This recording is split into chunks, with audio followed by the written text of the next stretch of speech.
Bonjour chers élèves, encore une fois avec un cours à distance. Aujourd'hui on va voir une étude de texte, bien sûr pour le troisième module qui est Antigone de Jean Anouilh. Et on va voir un nouvel extrait, c'est bien sûr la confrontation entre Aimant et sa bien-aimée Antigone. Alors, reste avec moi et prêtez-moi votre attention. La première chose qu'on fera, c'est la situation du passage. Alors ce passage se situe juste après la soirée de bal organisée par la famille royale. Cette soirée finit par une dispute entre Antigone et son fiancé Aimant, qui a dansé avec la belle et l'éblouissante Ismène, c'est-à-dire avec la sœur aînée d'Antigone. Alors après on a l'identification du passage. Comme toujours on commence par le genre. C'est un extrait d'une tragédie moderne. Alors, bien sûr le type texte dialogué. On va voir bien sûr des arguments donnés par les deux personnages, que ce soit Antigone ou Aimant. Alors afin d'avoir une bonne approche méthodique, on doit mettre bien évidemment les hypothèses de lecture. Alors, comme première hypothèse, on a bien sûr, on les a mis sous forme des interrogations. Pour la première question, c'est alors Antigone exprimera-t-elle son amour à Aimant? Numéro 2, c'est Antigone et Aimant fixeront-ils le jour de leur mariage? Après les hypothèses de lecture, on a les axes de lecture. Comme premier axe, on a une scène d'amour. Alors au début de la scène, Antigone se comporte comme une jeune femme amoureuse. Bien sûr, il se serre contre lui un peu plus fort. Il ne parle pas car ses gestes suffisent à dire sa tendresse et son amour. Comme vous constatez, cette scène d'amour est une scène qui est bien sûr ardente, un amour qui est flagrant entre les deux personnages. Il reste un instant sans rien dire, puis elle commence doucement. Il la tient dans ses bras, il sourit, il la regarde. Alors, il y a aussi la présence directe d'un champ lexical de l'amour, à savoir mon amour, mon chéri, je t'aime. Comme scène partielle pour ce premier axe. Alors, un amour ardent, mais sans avenir. C'est-à-dire quand c'est déjà que le destin d'Antigone et d'Aimant, c'est bien sûr la séparation éternelle. Comme deuxième axe, on a bien sûr toujours les deux personnages, mais à ce niveau-là, on a la fin de leur relation. Alors, après la réconciliation entre les deux amoureux et la déclaration d'amour réciproque, c'est-à-dire un amour qui est mutuel, vient la rupture, c'est-à-dire vient la fin de cette relation amoureuse. Le mariage est annulé et se détache d'Aimant et prend un autre temps. Alors toujours, on a bien sûr, on argumente notre prestation. Elle est alors bouleversée.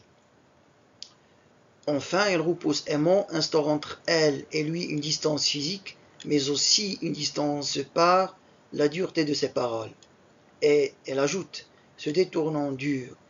Alors à ce stade-là, on a bien sûr l'explication par les figures de style ou la rhétorique. On commence par l'anaphore, de jamais mise en tête de la phrase, met en valeur cette fâcheuse révélation, cette décision irrévocable, c'est-à-dire une décision qui est catégorique, qui est finale, rupture sans explication. Aimant surpris, accepte passivement la décision de son ex-fiancé. Et bien sûr, jusqu'ici, on va parler de l'ex-fiancé. Pourquoi? Parce que Aimant, comme personnage, lui aussi héros, il a compris qu'il a une chose qui cloche à l'intérieur d'Antigone. L'emploi du temps. Antigone emploie le mode conditionnel au passé. Alors, le mode verbal dominant dans les répliques d'Antigone, c'est le conditionnel. Elle emploie ce mode parce que tout ce dont elle parle n'est pas une réalité, mais un projet. Alors on a déjà parlé de ce projet au sein de la confrontation, ou lors de la confrontation d'Ismène et d'Antigone. Le projet c'est bien sûr, l'enterrement de Polynice. Avoir un garçon, se marier avec Aimon, devenir mère, sont des faits virtuels, c'est-à-dire des choses qui ne sont que au cas l'imagination, bien sûr, de Aimon. Le petit garçon que nous aurions eu, je l'aurais serré, il aurait eu une maman. Antigone sait déjà que ses projets sont de l'ordre de l'irréel. Ils ne se réaliseront jamais car son destin est scellé. Et bien sûr, le destin qui est scellé pour cette jeune fille, c'est la mort. Comme dernier point, on emploie le mode indicatif au présent. Alors, vous constatez que Antigone, il a utilisé le conditionnel, mais ici Aimon, il a utilisé le présent de l'indicatif, ou le mode indicatif.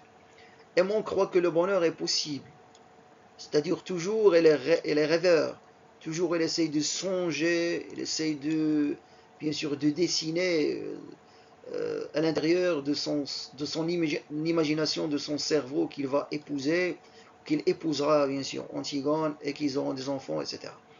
Qu'il va épouser Antigone et fonder avec elle une famille. Alors, bien sûr, l'argument c'est nous aurons d'autres soirs. Aimon comprend qu'il s'agit d'une rupture. Antigone veut rompre la promesse de mariage qu'elle a faite à Aimon.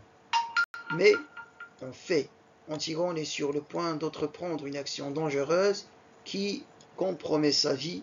C'est bien sûr le refus des ordres de Créon qui va pousser Antigone à enterrer bien sûr la dépouille de son frère Polynice et d'être bien sûr comme une insurgée, comme une personne qui refuse bien sûr l'ordre de l'autorité. Le spectateur, quant à lui, comprend que cette scène est un adieu, que l'engagement d'Antigone ne pourra qu'être tenu car elle va mourir. Alors, ce qu'on doit comprendre, c'est que à partir de ce dialogue entre les deux amoureux, Antigone essaie, ce personnage éponyme essaie de faire les adieux à son amant. Synthèse partielle, comme on a déjà bien sûr évoqué dans l'étude de cet axe, c'est bien sûr la fin d'un amour, et bien sûr un amour qui était platonique, c'est-à-dire un amour qui est irréel, un amour qui a de fortes bien sûr, ou de forts liens, comme on a déjà dit. Alors à ce point-là, on a la synthèse comme dernier point, bien évidemment, de cette étude de texte, bien sûr, l'approche méthodique.